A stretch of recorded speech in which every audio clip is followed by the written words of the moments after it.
북한의 주요 현안을 분석하고 전망하거나 북한 사회를 진단해보고 대안까지 제시하는 시간이죠. 북한 새로 읽기 시간입니다. 자, 오늘도 국민통일방송 데일리 NK 이광백 대표 오셨습니다. 어서 오십시오, 대표님. 네, 안녕하세요. 자, 올해는 북중 무역 규모 지난해에 비해 좀 크게 늘었다 이런 이야기가 있더라고요. 네, 3월 20일 발표가 났습니다. 네. 중국 해관총서에서 무역 규모를 발표했는데요. 따끈따끈하네요. 1월과 2월 북중 무역액이 1억 3,625만 달러로 발표가 됐습니다. 예. 이게 작년 같은 기간에 비해서 작년 같은 기간 327만 달러였어요. 와. 그러니까 41배, 그러니까 세상에. 41배가 증가했습니다. 많이 대폭 늘었습니다. 증가한 거예요. 네.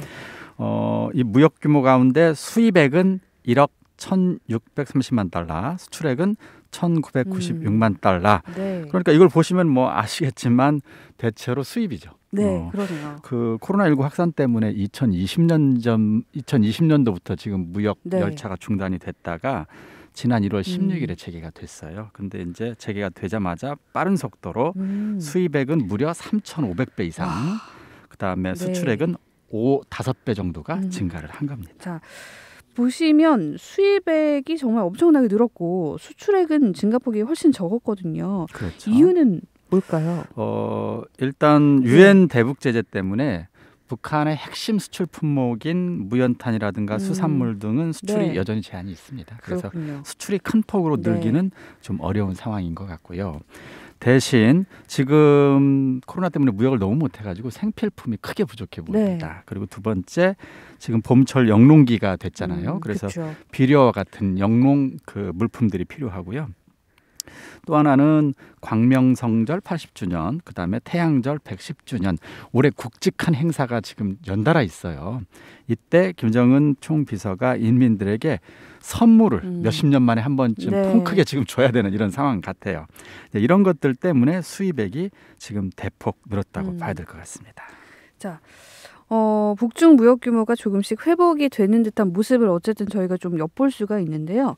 자, 그렇다면 조금 더 범위를 넓혀서 경제 전반의 상황은 나아졌는가, 회복세를 보이고 있는가, 이것도 좀 궁금해지거든요. 네, 지금 일단 무역 규모는 크게 늘었고 예. 특히 수입액이 뭐 대폭 늘었습니다마는 이것 때문에 인민 경제가 회복되고 있느냐, 이렇게 보면 아직은 지금 회복세를 뚜렷하게 보이지 않고 있습니다. 예. 오히려 곳곳에서 경제 활동이 삐그덕거리는 모습이 지금 나타나고 있는데, 일례로 그 연포의 남새 온실 농장을 지금 군부대를 동원해서 대규모로 짓고 있습니다. 예. 그래서 올해 당창건 기념일인 10월 10일까지 온실 농장을 완공하라 지금 지시는 내려진 상태예요. 그래서 함경남도 7군단이 동원돼 가지고 지금 연포지구 온실 건설에 총동원돼서 일을 하고 있는데, 문제는 전기가 좀 부족하다 보니까 이 건설 일정이 지금 차질을 빚고 있습니다. 전기 부족으로요? 예, 지금 어느 정도로 부족하냐면 지금 군부대도 사실 전력 공급 상황이 안 좋은데 군부대에 지금 공급했던 전기까지 네. 다 지금 이 건설 현장으로 지금 끌어다가 건설을 하고 있음에도 불구하고 연포지구 온실 건설장에 전기를 돌리는 것도 지금 벅찬 상황이라는 거예요. 예. 그래서 전기 부족으로 지금 공사가 지금 제대로 일정대로 일단 못 맞추고 있다는 거고요. 일단 전기를 군부대 전기까지 다 끌어다 쓰다 그러게요. 보니까 동계 훈련, 야간 훈련 지금 해야 되는 상황인데 군부대가 훈련도 제대로 못 하고 있는 상황, 이런 것도 있고요. 두 번째는 평안남도 안주시에 남흥청년화학공장이라는 곳이 있습니다. 이곳은 주로 이제 비료를 생산하는데요. 네. 석탄가스를 가공해가지고 지금 화학비료를 생산합니다. 그런데 최근 몇 년 사이에 계속해서 생산 중단 사태가 반복되고 있습니다. 원인은 지금 국경 봉쇄 때문에 이 기자재가 낡아가지고 몇 가지 예. 부품을 지금 교체를 해야 이 공장이 가동이 되는데 부품 교체를 지금 못하고 있다는 거예요. 그러니까 올해도 역시 지금 화학비료 생산이 쉽지 않은 상황이고요. 또 세 번째는 평안북도에 정주재련소라는 곳이 있습니다. 여기가 평안도와 자강도에 있는 금은 광산 근처에 있는 재련소인데, 여기서는 그 옆에 광산에서 나오는 금은 이런 것들을 가공을 해가지고 구리라든가 금은을 생산해야 돼요. 그런데 이 전기가 없어가지고 이 재련할 때 필수적인 그 약품들, 네. 정광이라든가 황산, 염산, 수산화 나트륨 이런 것들이 없는 거예요. 그래서 여기도 역시 전기와 그다음에 원료, 약품 네. 부족으로 정상적으로 가동이 지금 안 되고 있는 상황입니다. 자, 이게 뭐 여러 군데에서 나오고 있는 소식을 종합해서 지금 전해주셨기 때문에 각종 공장과 기업소가 정상 가동하지 못하고 있다 이렇게 봐도 될 것 같습니다. 네. 자, 뭐 원인은 뭐 이미 짚어주신 것 같지만 뻔하겠죠. 그렇죠. 지금 네. 전력, 그다음에 자재, 원료 이런 게 지금 부족한 건데 아이고. 그게 왜 지금 네. 부족하냐? 일단 첫 번째 국제사회의 경제 제재가 지금 5년을 넘어섰습니다. 와, 벌써 그렇게 됐네요. 아주 긴 시간의 장기 대북 제재 때문에 근본적으로 자재라든가 원료 부족난 이게 지금 만성화돼 버렸고요. 네. 두 번째는 또 특히 코로나19로 인해서 음. 무역이 사실상 중단되다시피 한 시간이 벌써 2년째예요. 그리고 최근에는 러시아의 우크라이나 침공으로 인해서 원자재 가격까지 대폭 상승했습니다. 그래서 수입이 가능하다 하더라도 수입을 많이 해오기가 어려운 상황. 이런 네. 것들이 지금 겹쳐 있다고 봐야 될 것 같고요. 거기에 하나 외화 부족도 문제입니다. 이거 다 들여와 할 때 다 돈이잖아요. 네, 근데 그렇죠. 지금 5년이 넘는 그 장기간의 대북 제재 때문에 또 무역 중단 사태 때문에 지금 외화가 거의 바닥난 상황. 이런 것들 때문에 지금 전력난이라든가 자재 원료 부족 문제를 해결하기가 쉽지 않아 보입니다. 네. 자, 그러면 중국을 비롯해서 지금 북한이 해외에서 외화벌이 기관들을 좀 운영하고 있지 않습니까? 거기에 그쪽의 현황은 어떨까요? 그렇습니다. 지금 이제 북한에서 중국으로 직접 수출을 통해서 외화를 버는 길은 네. 대북 제재 때문에 길이 막혀 있어가지고 외화 획득이 쉽지 않잖아요. 그러면 그렇죠. 이제 해외에 파견돼 있는 노동자들이라든가 네. 아니면 해외에 있는 외화벌이 업소들이 운영하는 상점 같은 데에서 이제 외화를 지금 벌어서 이걸 채워야 되는 상황인 건데 최근에 지금 그 상황을 엿볼 수 있는 사건이 하나 벌어졌습니다. 어떤 건가요? 중국에 파견돼 있는 무역 대표부나 무역 일꾼들이 스스로 목숨을 끊는 사건들이 연이어 발생을 했어요. 세상에. 올 상반기에.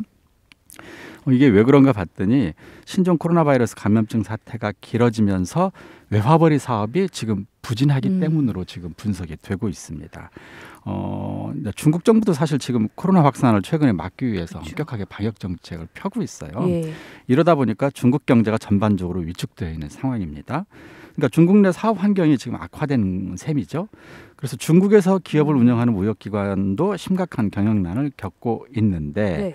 이러다 보니까 파견 노동자들이 일하고 있던 공장이 일시적으로 가동이 중단된다거나 아니면 외화벌이 기관이 운영하는 식당이 문을 닫는다거나 이런 상황이에요. 네. 자, 근데 이렇게 어려운 상황에서도 에도 불구하고 지금 당국자들이 외화벌이 기관과 일꾼들에게 얼마까지 외화벌이를 하라, 언제까지 외화벌이를 얼마를 해내라 이런 식으로 사실상 불가능한 외화벌이 목표를 강요를 하고 있는 것이죠. 상황에 맞게 조정을 안 해주고 그렇죠. 그렇게 하는 거군요. 그래서 당국에서 납부해야 되는 이 상납금을 채우지 못할 경우에 이 받게 될 처벌에 대한 두려움 때문에 많은 사람들이 지금 정신적 압박감에 시달리고 있다고 합니다. 이제 일부는 이를 견디지 못하고 극단적인 선택을 한다는 것이죠. 네. 자, 이런 상황을 놓고 볼 때에도 이 단기간에 외화 부족 문제를 해결하는 것은 거의 불가능하지 않을까 이렇게 생각이 됩니다. 자, 이게 어느 한 개인의 문제가 아니라 어떻게 보면 이 북한이라는 곳의 조직적인 문제인데 개인들이 이렇게 또 심한 스트레스와 고통을 겪고 있다니 안타깝습니다.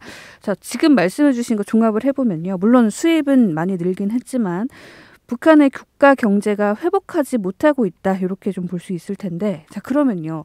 올 초에 경제 목표도 세웠고 몇 년 전에 또 이 경제발전 5개년 계획 목표도 좀 제시를 했었는데요. 이거 달성하기 어렵다고 봐야 할까요? 네, 지금 현재 상황으로는 경제발전 5개년 계획이 제시한 목표를 달성하기가 현실적으로 어렵지 않을까 이렇게 분석하는 사람들이 많습니다. 지금 이제 그런 걸 보여주는 몇 가지 사례들도 있는데요. 지금 함경북도의 제철소, 제강소 그리고 무산 광산, 라남 탄광 이게 북한에서는 굉장히 중요한 경제 부분들이에요. 네. 그래서 지금 중앙당 조직 지도부와 내각이 지금 공동으로 내려와서 지도 소조라는 걸 만들어 가지고 지금 실정 파악을 하고 있는 상황입니다. 근데 똑같은 문제가 여기도 있어요. 시설이 너무 낡고 자재가 없어요. 그래서 국가 경제 발전 5개년 계획의 첫 해가 작년이었어요.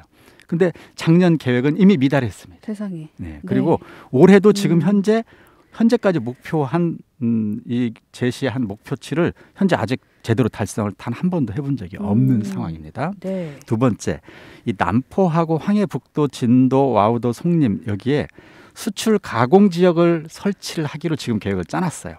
함경북도 무산군에도 무산 수출 가공구를 설치를 지금 하겠다. 그래서 북중무역을 활성화한다. 이게 지금 경제개발 5개년 계획에 들어가 있었던 것이죠. 그런데 이 중에 제대로 지금 가공구가 설치된 곳은 한 곳도 없습니다. 이 역시 지금 목표대로 성과를 거두기 지금 어려워 보인다는 거고요. 네.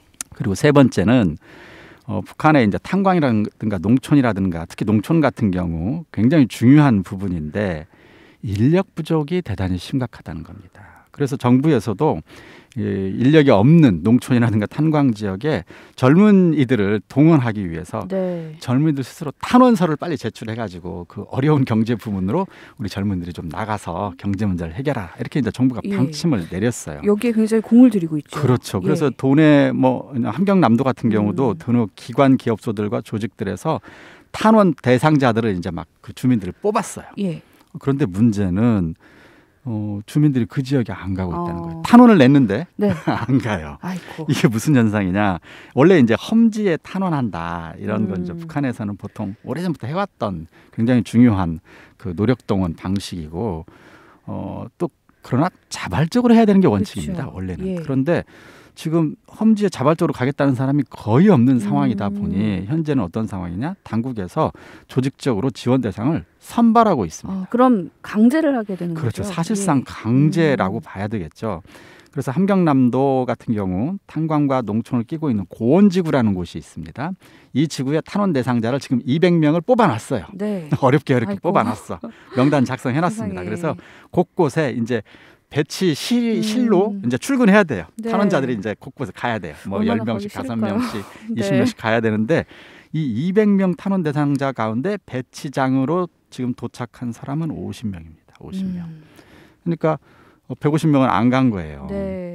그래서 지난번에도 잠깐 보도했습니다만 지금 협동농장에 식량난 때문에 기력이 없어서 나가지 못하는 농민들도 있고요. 또 농촌 지원을 사실상 거부하는 젊은들도 너무나 지금 많은 상황입니다. 이런 상황이 앞으로도 계속된다면 인력 부족 때문에 농촌의 생산량을 크게 높이는 것은 어렵다는 전망이 나오고 있습니다. 그러니까 뭐 물자 같은 것들도 지금 부족하지만 막상 또 인력까지 부족한 상황, 정말 엎친 데 덮친 격이라고 할 수 있겠습니다. 자, 이런 상황이라면 사실은 경제발전 5개년 계획은 잘 세워놨지만 달성은 좀 어렵지 않을까 이런 생각 들거든요. 대표님 보시기에 이 경제발전 전략에 뭔가 근본적인 문제가 있지 않나 이런 생각은 안 드시나요? 어떻게 보십니까? 지금 경제발전 전략이라고 해봐야 사실 생산력을 높이겠다, 자력갱생하겠다, 막 이런 여러 가지 전략들을 내세우고 있고 각 부문별로 목표치를 제시를 해놨어요. 몇 년도까지 얼마나 생산해라 이런 식으로. 근데 이른바 자력갱생 전략이라든가 아니면 그 생산력을 높이기 위한 전략이라든가 이런 전략은 제가 볼 때는 지금 북한 경제 문제를 근본적으로 해결하기 위한, 그러니까 빠른 속도의 경제 발전을 하기 위한 전략으로서는 적합하지 않은 전략 같습니다. 효과적이지 않은 전략 같습니다. 아까도 얘기했던 것처럼 지금 탄원 대상자들이 대부분 청년, 대학, 뭐 전문학교, 고급중학교 갓 졸업한 이들 또는 이제 직장에서 조직적으로 추천해가지고 억지로 들어간 사람들이 대부분이라는 거예요. 이들 가운데는 이런 반응도 나온답니다. 도살장에 끌려가는 것처럼 지금 농촌을 가야 되는 것이냐 라고 하는 원성까지 나올 정도예요. 그러니까 지난 70년간 사실상 해왔던 이른바 강제 노력동원으로 지금 경제발전 해보겠다는 거 아니에요? 이미 실패한 전략이잖아요. 사실 이런 동원으로는 생산력에서 굉장히 핵심적인 요소인 인민들의 자주적이고 창조적인 열정을 끌어낼 수 없다는 겁니다. 이게 진짜 중요하지 그럼요. 않습니까? 스스로 일하고 싶어서 일을 해야 생산력이 늘고 뭔가 되는 것이죠. 근데 억지로 일을 해서 생산력이 높아지는 것은 불가능합니다. 사실 지난 75년 동안 온 나라 인민을 당과 국가가 강제 동원해서 경제를 운영해 봤습니다. 하지만 생산력 향상에 실패했죠. 북한 경제가 뒤떨어진 근본 요인도 여기에 있고요. 지난 20세기 때 대부분의 사회주의 나라들이 연이어서 붕괴한 이유도 사실은 이 문제 때문이었다는 거예요. 그러니까 김정은 총비서도 이 점을 사실 냉정하게 깨닫고 지금이라도 중국이나 베트남처럼 경제 개혁 그리고 개방에 나설 것을 권고합니다. 사실 뭐 김정은 위원장도 이미 답은 알고 있지 않을까 이런 생각도 드는데 실패를 했으면 이제 어찌어찌 끌고 가는 전략보다는요. 과감한 변화가 필요한 시점이 아닌가 그런 생각을 오늘 또 해보게 됩니다. 자, 오늘 대표님께서 좀처럼 회복되지 못하고 있는 북한의 경제 상황 다시 한번 좀 정리를 해주셨습니다. 자, 이광백 대표님과 함께했습니다. 오늘도 고맙습니다. 네, 감사합니다.